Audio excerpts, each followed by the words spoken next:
This presentation is on Preeclampsia is a preeclampsia, common presented by gestational Alexandra disorder Magallon, characterized by Brandon Rodriguez, hypertension and that Patrick develops Palmer. during pregnancy, We will generally be later in reviewing pregnancy ZZ, after the a 28th-week nulliparous mark. 21-year-old If African-American undiagnosed, at 32 preeclampsia weeks can gestation, progress to who arrived the on the later unit at form of noon the on April disorder 1st, called eclampsia, 2022, which can carry with orphan of significant 6 risks years. for the mom Patient and denies baby. any allergies and is 5'2" with a weight of 125 pounds. Pertinent labs showed that ZZ was negative for HIV, COVID-19, Group B Streptococcus, and Hepatitis B, is rubella immune, and RPR non-reactive. Pertinent health history includes type 1 diabetes mellitus and a family history of gestational hypertension. Patient originally came in complaining of chest pains and persistent headache. Initial vitals showed a blood pressure of 140/90, a heart rate of 88 beats per minute, respiratory rate of 18, oxygen saturation of 96%, and a pain of 2 out of 10, primarily contributing to contractions. Physician decides to induce labor before patient's preeclampsia gets worse. Physician orders IV Pitocin and IV magnesium sulfate. After 4 hours of monitoring the patient, we see a gradual increase in blood pressure, and the most recent vitals showed a blood pressure of 190/100, heart rate of 101, respiratory rate of 21, oxygen saturation of 92%, and pain 8 out of 10. Patient is reporting blurry vision and a pounding headache. Crackles are heard on the lower bases of the lungs, and baby is also showing signs of distress, and the physician decided to proceed with an emergency C-section. Patient was rushed to the OR at 16:10 and delivered at 17:04 with a QBL of 800 milliliters.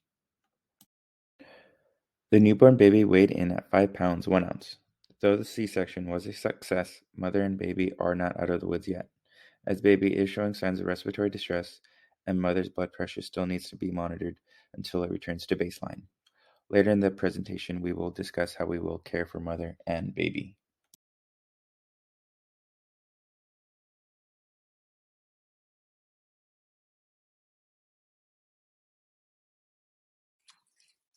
Preeclampsia is a common gestational disorder characterized by hypertension that develops during pregnancy, generally later in pregnancy after the 20th-week mark.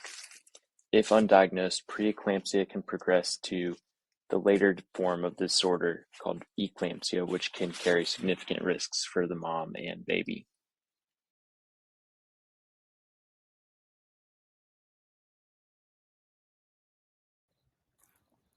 Preeclampsia is characterized by new onset hypertension preeclampsia with a blood pressure that exceeds 140 or greater, over 90 or proteinuria, and you'll see proteinuria, which is indicative of kidney damage.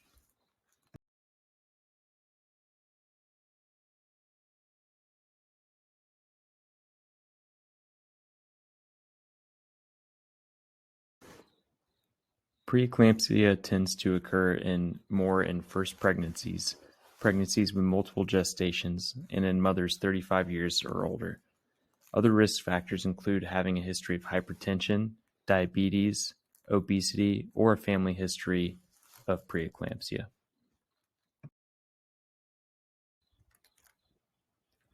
The exact cause is unclear, but we do know that preeclampsia stems from abnormal development of the placenta.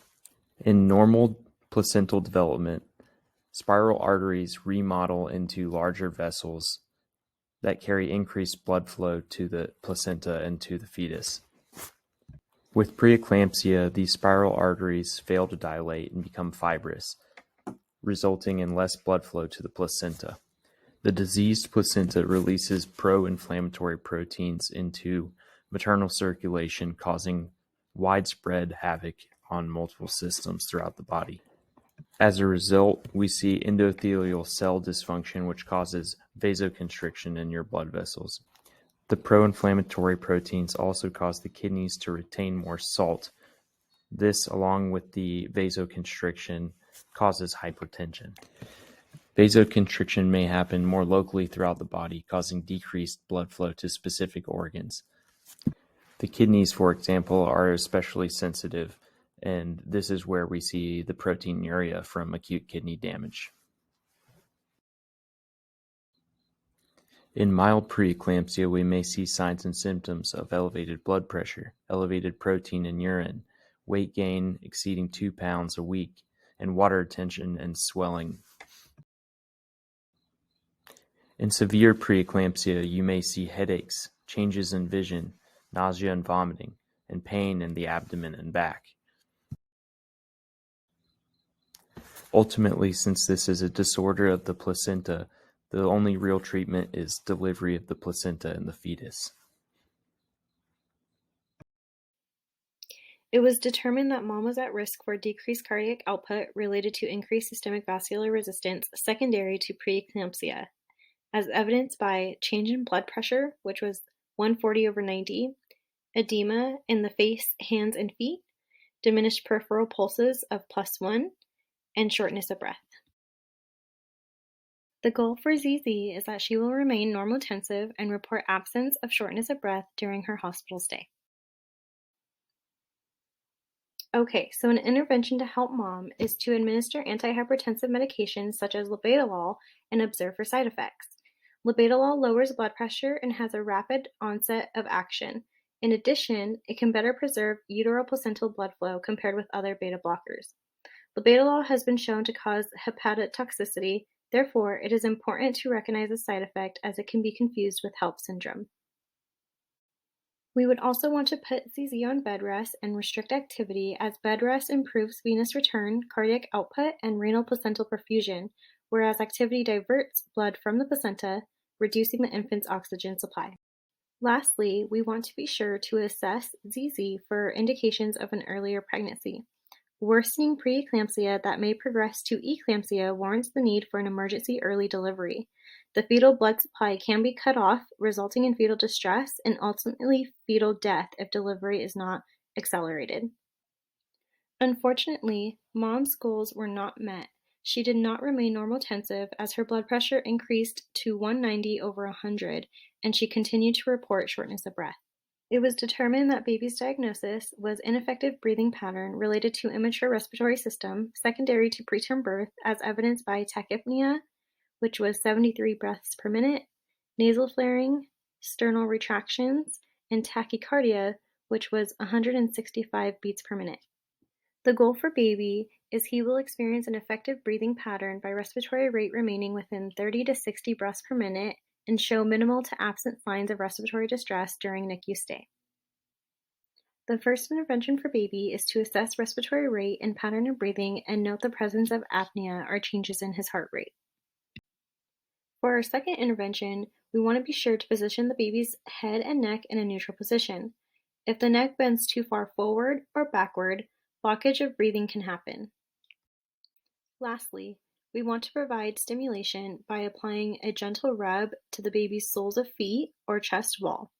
This stimulation has been shown to shorten the duration of apnea, hypoxia, and/or bradycardia, or even prevent an apnea attack. Manual tactile stimulation is the most common intervention for interruption of apnea to stimulate spontaneous breathing.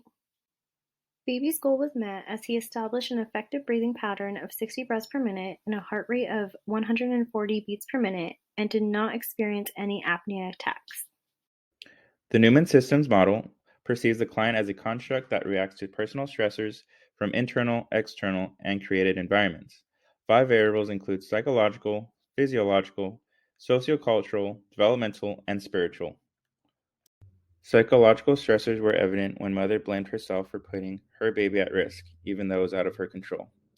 Physiological stressors include mother recovering from surgery and preeclampsia that can cause edema, fatigue, decreased mobility, decreased ability to tend to personal hygiene, and increased recovery time, more pain and discomfort associated with a cesarean section. Patient's sociocultural stressors include mother attempting to manage school, work, and now parental responsibilities. Luckily, ZZ's mom is very supportive and can assist her in developing her parental skills and give her guidance. Mother has no spiritual stressors as she is able to immerse herself in prayer and seek out strength to overcome her experience. Created using Powtoon.